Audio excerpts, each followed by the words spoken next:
All right, I'm excited for this one.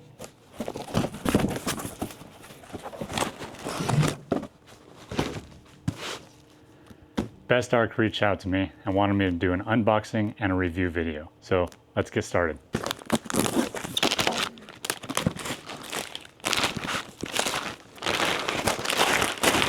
So as you can see here, this is a MIG 145. It's a MIG, Tig, and Stick welder. It comes 110 power or 220 power. So let's open up and see what's inside. If I can do it.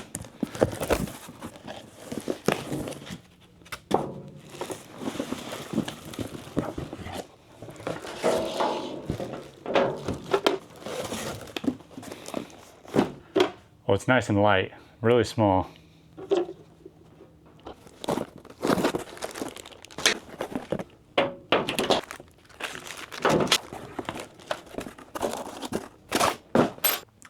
All right, so in the boxing, we obviously have the welder with the 220 plug. We have the 220 to 110 adapter, the gas hose, but unfortunately with the gas hose, there's no regulator in this kit, so we have to get a regulator. There's MIG tips, this funny little tool, the ground clamp, and the stick welder lead, a shoulder strap, flux core wire, and solid wire. So let's get everything unpacked and set up. Before we do that, I have to mention, it did not come with a regulator in the kit, and the regulator that I have doesn't fit the hose. So I'm gonna start this off right now with doing the flux core wire, and then I'll go to town, grab a new regulator, and we'll move on to the solid core wire. All right, so for now, we're just gonna set this aside. We will also set the stick lead to the side. So it's a pretty short lead for the MIG, but this thing's so light that as long as you have an extension cord, you move it around, wouldn't be a problem. So per the instructions for the flux core wire, we have to hook up the ground clamp to this port here and run this guy to this port. Those are just simple twist locks, nice and easy. All right, let's move on to the wire.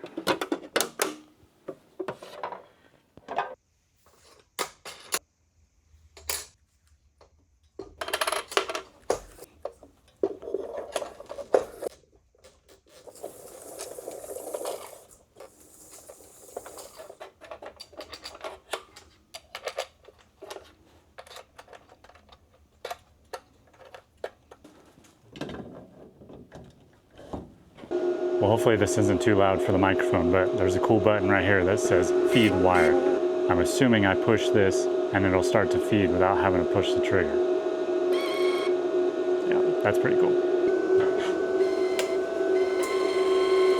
All right, this is a pretty cool feature. If you push the feed wire, it spins a lot faster. If you just push the trigger, it spins normal welding speed. So for feeding the wire, the feed wire button is pretty cool.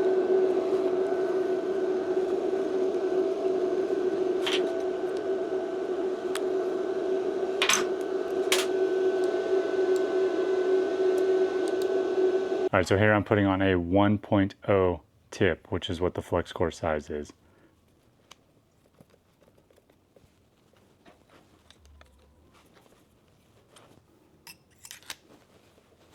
All right, now that we got that ready, we can move on to the settings. Okay, so the display here is pretty cool. It's pretty easy to work with, actually.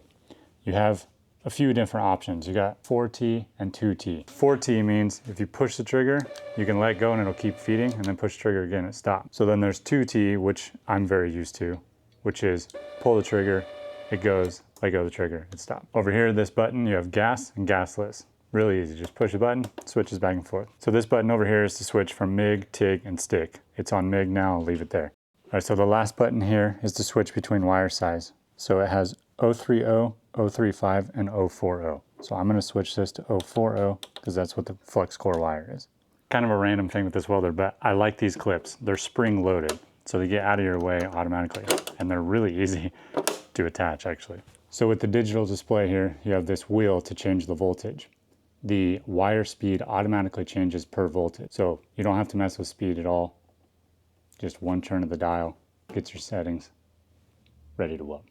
So I have a perfect little project for this new welder. So we're gonna give it a shot and see how it goes. I'm gonna start out with 18 volts. I really have no idea what the settings are, so I might be playing with this a lot, but let's see how it comes right out of the box, 18 volts.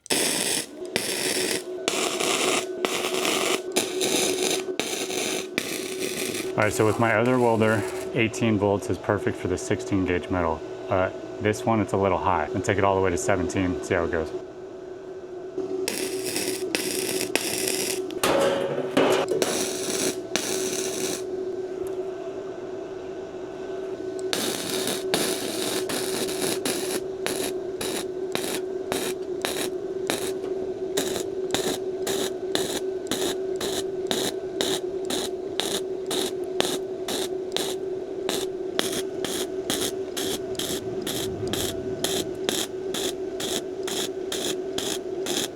All right, so first test actually works really good. I had it at 17.5 volts. It welds just as good as any other welder at that setting. I don't like flux core. That's no fault to the welder itself. I just don't like flux core at all. It's really messy, really dirty. It sounds different. It's just different. So I think I'm gonna grab a regulator. We'll try the solid core and give that a test. Maybe with that, we'll try some thicker metals and really give this thing a run. All right, I finally made it back with a regulator, but I was thinking while I was out, I'm gonna weld some thicker stuff real quick, turn this guy up, really see what it does with the flux core in it, and then I'll switch over to gas and we'll see how it goes.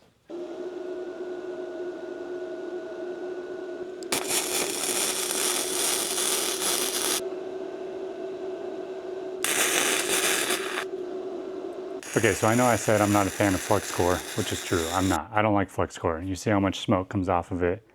It welds funny, just not my favorite. But I have to say, I turned this up to 19 volts and it did pretty dang good. I went to 20 volts, did even better.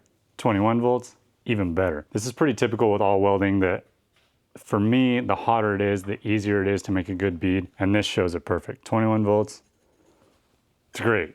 I actually really like this. It works really good. I will say too that you don't adjust the wire speed with this, you just adjust the volts. It automatically adjusts the wire speed. I wouldn't adjust anything differently. I think it's perfect wire speed, no issue at all. Like, shockingly. Okay, so now that we're done with the flux core tests, I'm gonna switch this over to gas and we'll go from there.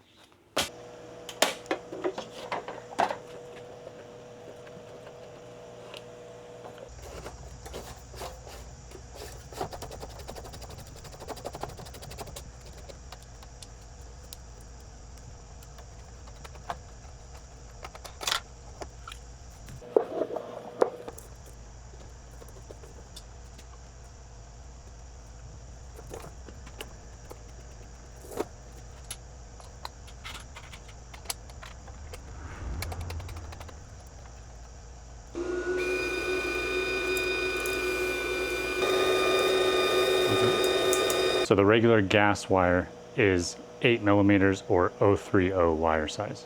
So I had to switch out the tip from the flux core wire.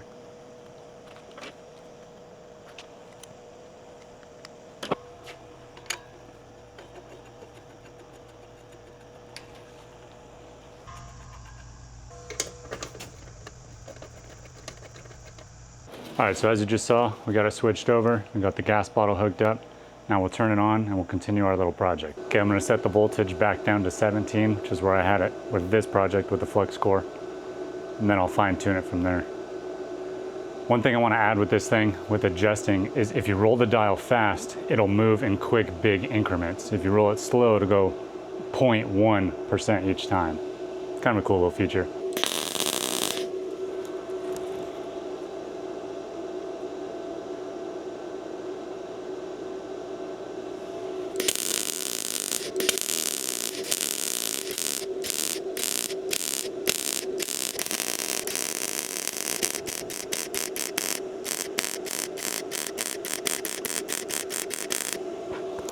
I gotta be honest, this thing blows my mind.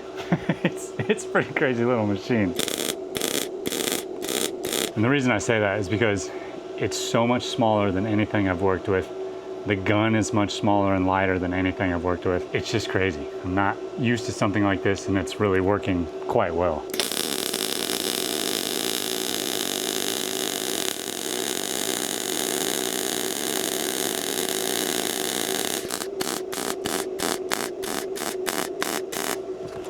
All right, so I just welded up this, as you can see, and I tried right here to just do a continuous bead. I have to be careful because this stuff's thin. I didn't want to burn through, but I wanted to test its duty cycle and just see how it ran. It holds up perfectly fine, no issue at all. Here I then spot weld it all the way through. It keeps up with me, no problem. Pulling the trigger, let off, pull the trigger, it's right there. It works just great. So now I'm gonna grab something thick and we're gonna play around again with different settings, really turn this thing up, see what we can do. All right, we got some 11 gauge sheet metal here, so an 1/8 inch roughly thickness. So I'm gonna try to run this guy up, see if I can burn through, which would be really hot. It won't be a good looking weld, but let's see what it can do.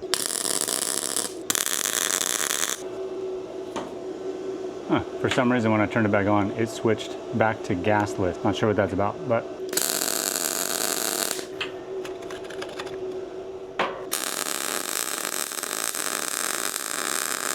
Okay, so I just kicked this guy all the way up, 145 amps, and for this 11 gauge, 1/8 inch, it's not quite hot enough. You can see the weld is kind of bubbled there. It didn't get very flat. You can also see it really didn't penetrate very well into the metal. It's really not a big deal. You just know for thicker stuff like this, it's maybe not the best welder. For this thin stuff, this is 16 gauge, had absolutely no problem.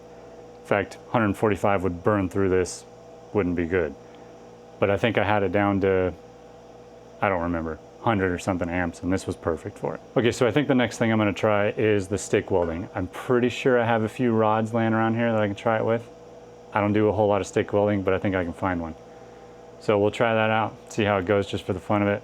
Okay, so for stick welding, we need to switch these guys up a little bit, or not. All I gotta do is unplug this guy and plug in the stick lead. Simple as that. Okay, so I found this rod of 6011. Let's try this out. Okay, so here it's on MIG. Now we need to switch it to stick. We'll put this in the lead and try welding. It's been a long time since I've welded with stick. This is how I learned, but maybe it's like riding a bike. We'll see.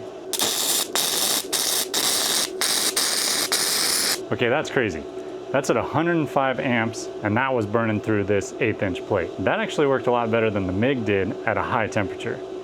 At the low temperatures, the MIG on the small thinner stuff is great. But man, I am pleasantly surprised with that. That works really, really well. Oh, that smell.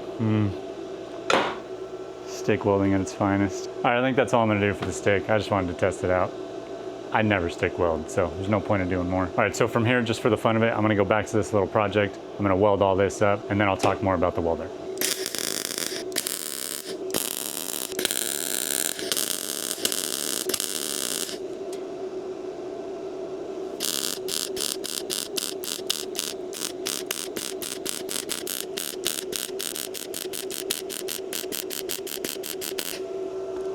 All right, so time to tell you what I think of this. I didn't really know what to expect with this thing.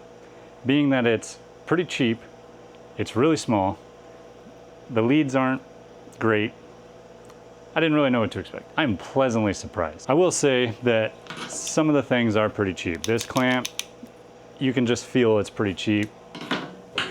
The gun itself, also, you can just feel it's pretty flexible, it's pretty cheap, it would probably bend easy. But on the same time, I really like that it's small. The tip is really small, so you can really get into these fine places. It's a little bit cheap, and you pay for that. You get what you pay for. But I'd say when it comes to actually welding, you aren't getting what you're paying for. You're getting a really good welder. It's doing a fine job at doing what it's supposed to do, weld. It's just the components themselves a little bit cheap. And if you're not doing a lot of heavy welding, it's the perfect machine for you. Where I would use this the most, where I think this would come in handy, is out in the field. You could throw this in the bed of a truck, in a toolbox, in anything, hook it up to a generator with flux core wire, and you could use this anywhere. I would also maybe use this out in the field on pipeline, especially with the stick welder. If you were to do pipe fences, so this will definitely be part of my shop. I think I'll set it up so it's easy to take outside. So I guess I'll leave it at this. For the money, this thing's great. Works really good. Would I use it in a production shop or for myself where I'm welding almost daily? I don't think so. I think I'd go for a little bit better, maybe more high quality machine. For the hobbyist that does a little bit of welding, maybe for the average homeowner that needs it on occasion, perfect. Can't go wrong with this guy. So, hope you like this video. I think you should consider this Bestarc. Thanks for watching. Please like and subscribe. We'll catch you on the next one.